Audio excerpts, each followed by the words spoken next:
The engines hadn't roared yet. The street was too still, like the world was holding its breath before something big. Heat shimmered off the pavement, the kind of afternoon sun that made everything look faded and slow. A boy stood alone at the edge of the sidewalk, hands trembling, a size too big gray hoodie swallowing his small frame. He couldn't have been more than 10, but his eyes, those wide, tear-filled eyes, carried something that didn't belong to children, fear and hopelessness. Across from him, kneeling down on one knee, was a man built like a wall, leather vest, tattoos crawling up his arms, scars telling stories nobody dared to ask about. The emblem on his back read Hell's Angels. Behind him, 5 more men stood in silence, an unspoken aura of danger and loyalty surrounding them. The boy's voice was barely a whisper when it came out. They took my sister. For a heartbeat, the world went silent again. Not the kind of silence that comforts, but the kind that screams before a storm. The man's eyes, steel gray and battle-worn, lifted to the horizon. Behind him, the brothers shifted, boots scraping against asphalt. No one said a word, but every one of them knew, this wasn't something they could turn away from. That day, the engines would roar not for rebellion, not for pride, but for justice, because sometimes, angels don't fly, sometimes, they ride. The air in that quiet suburb smelled like exhaust and cut grass. Ryder Hale had seen plenty of strange things in his lifetime, but a crying boy standing alone in the middle of nowhere, that hit different. He'd just finished tuning his Harley when he heard the shaky voice behind him. "Sir, please." When he turned, the sight stopped him cold. The boy's lips trembled as he pointed down the street, words breaking apart as he tried to speak. "They took my sister." A van. Black. 2 men. Ryder's stomach tightened. He rose to his full height, 6'4", broad-shouldered, the kind of man who looked like trouble until you saw the quiet sadness in his eyes. Behind him, his brothers, Diesel, Hawk, Cutter, Red, and Saint, watched in silence. They were men built by hard roads and harder lessons, but this was something different. "Start from the beginning," Ryder said gently. The boy sniffed and tried again. His name was Evan. He'd been at the park with his sister, Mara, 12 years old, small for her age, hair in 2 neat braids. A black van had pulled up. The men had asked for directions.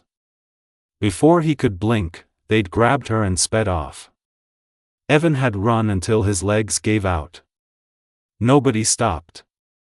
Nobody cared, but then he saw the row of motorcycles parked in the sun, chrome gleaming like armor, and for some reason, something told him these men might. When the boy finished, Ryder's jaw was set like granite.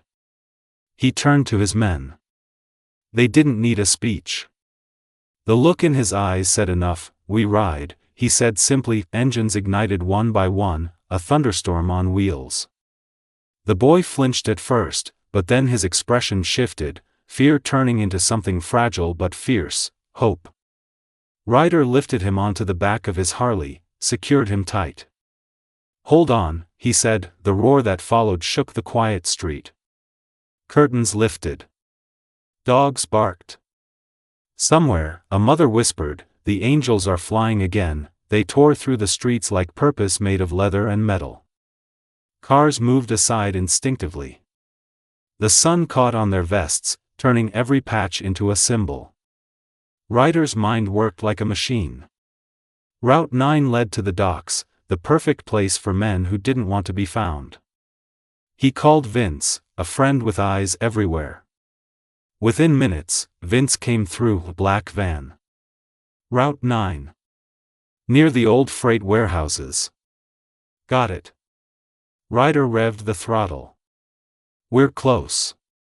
20 minutes later, they pulled into the industrial district, rows of rusted metal and broken glass. The world seemed to hold its breath again. There it was. A black van near the loading bay, back doors slightly ajar. Ryder raised a fist.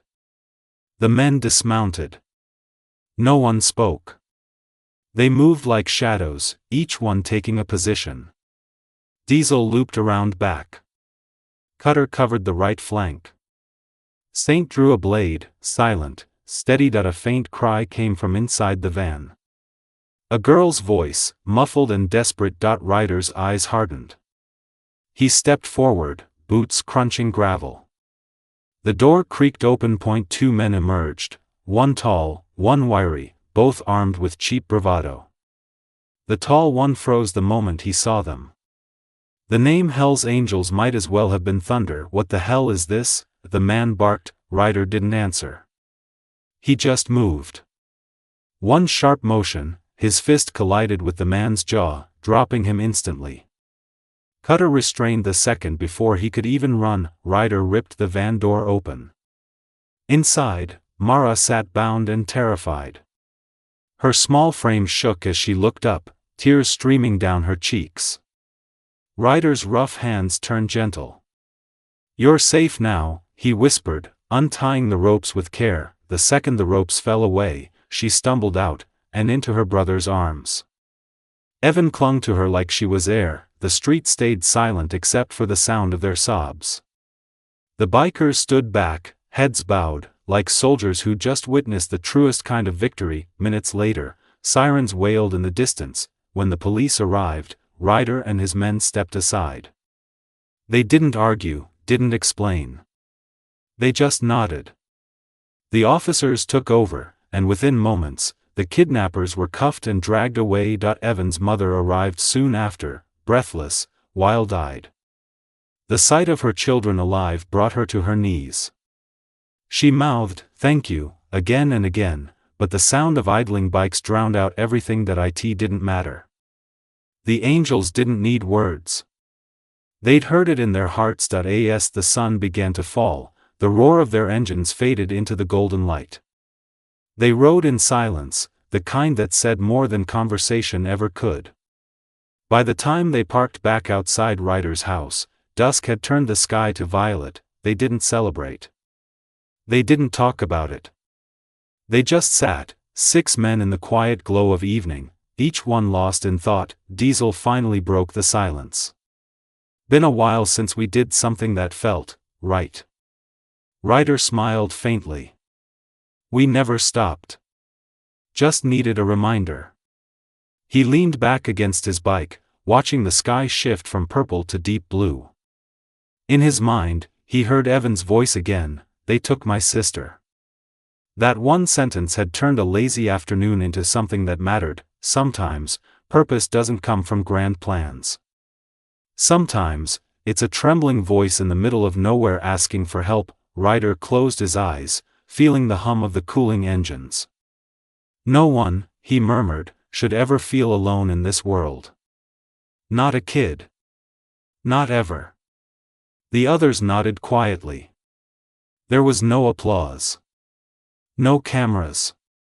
No news crews. Just the sound of night settling over the bikes like a prayer. When morning came, the headlines would tell a story about police rescuing a kidnapped girl near the docks. But no one would mention the men who found her first.